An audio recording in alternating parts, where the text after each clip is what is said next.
Your brain is a prediction machine, just like a computer. And Carl Friston's predictive coding model explains that most of what you perceive right now is not raw sensory data. In fact, it's your brain's best guess at what it is based on the past, on how things similar to it were recorded and felt. And these guesses are heavily weighted towards what has been repeated most often, what's familiar, and especially when it's been reinforced by a strong emotional charge. And this is why old habits, entrenched thought patterns, and chronic symptoms can seem so persistent. Each time they occur and you react strongly, you are telling the brain, yes, keep this in the model, the algorithm, the running pattern, and the loop stays. It strengthens, in fact.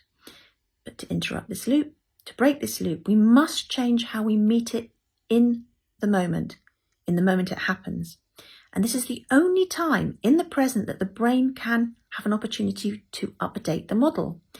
If you react with fear or frustration, or even if you love something, you give the loop more fuel. You've given it attention. And if you meet it neutrally and allow the experience to be in the present as it is without reinforcing it emotionally, the brain begins to downweight its importance. It will simply just factor it out over time. In effective neuroscience terms, you are withholding the emotional signal that places the order, that tells the system you have to save and repeat. In Jungian psychology, you are withdrawing identification from an autonomous complex. In Yogacara Buddhism, you are ceasing to water and feed a karmic seed. The higher mind, the observing awareness, is essential here. The brain cannot choose differently by itself. It runs the code it has endlessly until we direct it otherwise. The higher mind can see the loop and choose a new response, issuing a fresh instruction to the brain. The body will, of course, in turn, follow that instruction. Breaking the loop is not about suppression, distraction, or thinking positively or differently.